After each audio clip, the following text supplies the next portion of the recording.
Hey everybody, welcome. This is Sonica and my name is Christian. We're the founders of the LoveWork solution. And today we want to share with you tips for how to survive working from home with your spouse. Not like that.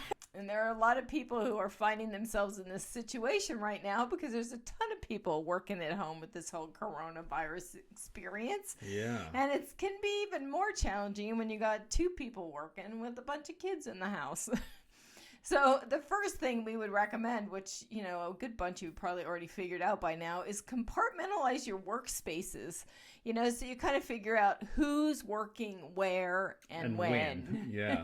I know we've had some good examples with couples we've coached already. I have one couple that have kids at home and they both work full time and they just came up with a schedule like from 6 in the morning to 10 in the morning. He's with the kids. When he's not with the kids, he's working, and he has a separate place to work, which, set up a little corner in the garage or whatever can work in your workspace. If you have a very small space, maybe you need to compartmentalize it literally with, dividers or curtains or something. In a way, I have a guy I'm coaching who he and his wife worked it out where he's like, I just want you to pretend when I'm working at home like I've gone to work. So when she would come in and say, hey, honey, can you help me with the groceries out of the car? Remember, I'm not here. I'm not I'm home. not here. And it took them a little bit to sort of drop into that. And they actually are now working harmoniously together with that little that little intention for how they're going to move while they're at home together. Yeah, so that's then the work stuff we just talked about. Create time apart. Like make sure you deliberately create time apart. We always say that relationships need, you need together time and you need apart time. It's kind of like the breath of a human being. We need both in a relationship. And given how much we're in the same space all the time, we might need to get a little creative and plan in time where we're having alone time. Yep, and sometimes if you live in a small place, maybe the living room, right, gets devoted to one person at some time and to the other person at other times. And it really is important that we negotiate how we're going to work that out so that we're not together 24/7. That even if it's like just turning your back in a little corner and having a little time to meditate or read a book or do something on your, play a game on your phone, it really is important to take time where you can focus in on yourself. Yeah. The third tip we want to give you is do things that nourish your soul, your body, and your mind when you have alone time, as opposed to only watching Netflix or scrolling through Instagram. Not that there's anything wrong with that. We enjoy that too. Yeah, do things that nourish your soul, that fill you up, that fuel you. So some people like kind of an art project. I'm learning piano right now. So that's one of the things I do on my alone time is I let myself focus in on learning. I've got 3 new songs I'm working on right now on my piano. And that really feeds my soul when I go just play. Yeah. Fourth thing I'll tell you is let yourself do the thing you're doing now so that when you work, let yourself work.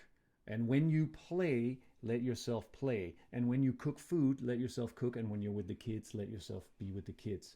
One of the things we've heard from many of our clients is it's like, I have so many things to do now. I got to work. I got to help with the kids and we got to take them through school and we got to cook and it's like, and I feel guilty for not doing all of it all the time. So that's a way, it's like, I'm not effective when I work and I don't enjoy it when I'm on off time. So tell yourself, okay, great, I'm going to be with the kids for the next 20 minutes and that's all I'm doing and I'm just going to love it. And then, when it's time to work, you're like, okay, I'm working for the next hour or the next 3 hours or whatever. And that's all I'm going to do in that time. And I'll tell you, that focus time is so essential for reducing stress. If you ever feel overwhelmed, the experience of overwhelm usually does reduce that experience of stress and tension, which is really good for your relationship. Yeah. The last number 5 tip we want to give you for how to survive working from home with your spouse or with your partner is to express appreciations and gratitudes as much as you can.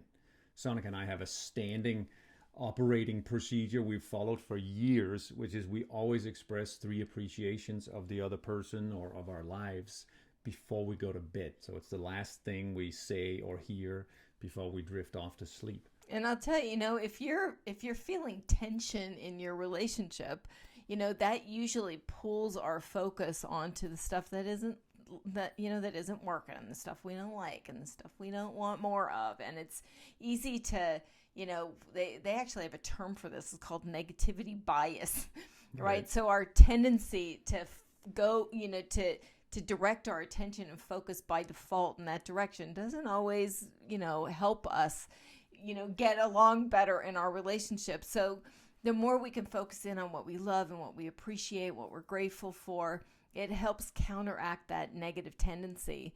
Plus, they've also demonstrated that relationship does better when we've got these, positive interactions that we're filling each other up with versus the negative. We've got to have more positive to negative to thrive. Right. And given that you probably don't have a choice in the matter about working from home with your partner or your spouse. Like, we just have to do it, right? There's nowhere to go right now.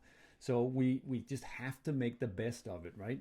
And, in this is a time where many relationships could turn into divorces, but also many relationships and marriages could turn even deeper, even more intimate. We could learn about ourselves that, wow, we totally can work together, even though it's challenging, being around each other, maybe in this tiny little space and maybe with the kids all day.